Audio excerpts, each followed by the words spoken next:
नमस्कार। हाल ही में Hurun wealth report की जो ताज़ा आंकड़े आए हैं ना, वो एक बहुत ही दिलचस्प कहानी बता रहे हैं।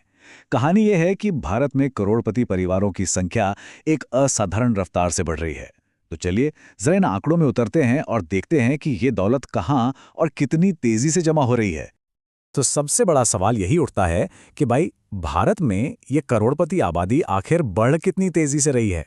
और यकीन मानिए, इसका जवाब सच में चौंकाने वाला है। तो ये रहा वो नंबर। एक अनुमान के मुताबिक 2025 तक भारत में 8,71,700 8,71,700 करोड़पति परिवार होंगे। सोचकर देखिए ये कितना बड़ा आंकड़ा है और ये देश में कितनी तेजी से बढ़ रही दौलत को दिखाता है।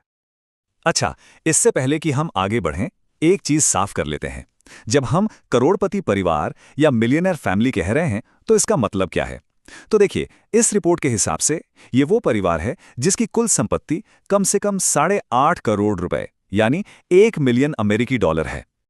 अब जरा इस टाइमलाइन को देखिए। इससे आपको पूरा अंदाजा हो जाएगा कि ये उछाल कितना जबरदस्त है। साल 2017 में ये संख्या लगभग 1,60,000 थी। फिर 2021 में ये उछलकर 4.5 लाख से भी ज्यादा हो गई और अब 2025 तक अनुमान है कि ये 8.25 लाख के आंकड़े तक पहुंच जाएगी। क्या कमाल का जंप है ना।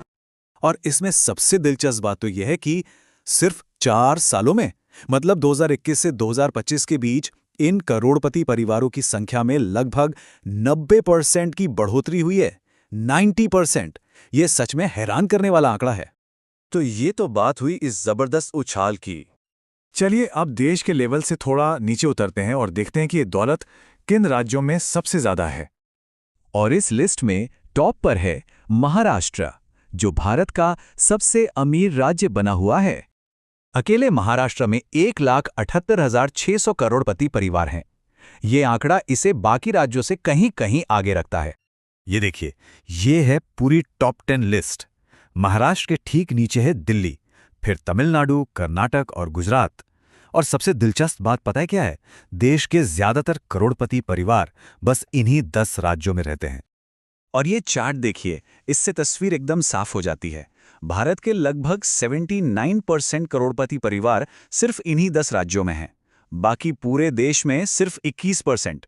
इससे साफ पता चलता है कि देश में दौलत का केंद्रीकरण कितना ज्यादा है। तो हमने राज्यों की बात कर ली। अब थोड़ा और गहराई में उतरते हैं और उन शहरों को देखते हैं जो दौलत के असली केंद्र बने हुए हैं। और इसमें कोई हैरानी की बात नहीं है कि मुंबई, जिसे भारत की करोड़पति राजधानी भी कहते हैं, वो सबसे आगे है। इन 3 बड़े शहरों की कहानी देखिए जरा।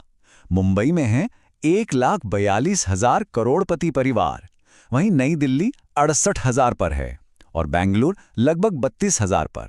मतलब मुंबई की बढ़त साफ है और बहुत बहुत बड़ी है। और ये रही टॉप 10 शहरों की पूरी लिस्ट। मुंबई और दिल्ली के बाद आपको बैंगलोर, अहमदाबाद और कलकत्ता जैसे शहर दिखेंगे। तो इससे एक पैटर्न साफ दिखता है कि भारत के जो बड़े औद्योगिक, वित्तीय और टेक्नोलॉजी हब है ना, वही दौलत बनाने के सबसे बड़े इंजन हैं। तो ये सारे नंबर और रैंकिंग्स तो हो गए, लेकिन इस सब का असली मतलब क्या है? चलिए थोड़ा पीछे हटकर पूरी तस्वीर को समझने की कोशिश करते हैं। ये नंबर एक तरह से रियलिटी चेक है। भले ही इन करोड़पति परिवारों की संख्या तेजी से बढ़ रही हो, लेकिन ये अभी भारत की कुल आबादी का सिर्फ 0.31% है। सिर्फ 0.31%। ये एक ऐसी बात है जो हमें सोचने पर मजबूर करती है। तो इस पूरे विश्लेषण से हमें 4 मोटी मोटी बातें समझ आती हैं। पहली, भारत में दौलत बनने की रफ्तार बहुत बहुत तेज हो चुकी है। दूसरी, ये दौलत कुछ गिने चुने राज्यों और शहरों में ही जमा हो रही है। तीसरी, ये ग्रोथ मुख्य रूप से इंडस्ट्री, फाइनेंस और टेक्नोलॉजी जैसे सेक्टरों से आ रही है। और चौथी और सबसे साफ बात, मुंबई और महाराष्ट्र इस पूरे वेल्थ बूम के निर्विवाद केंद्र हैं।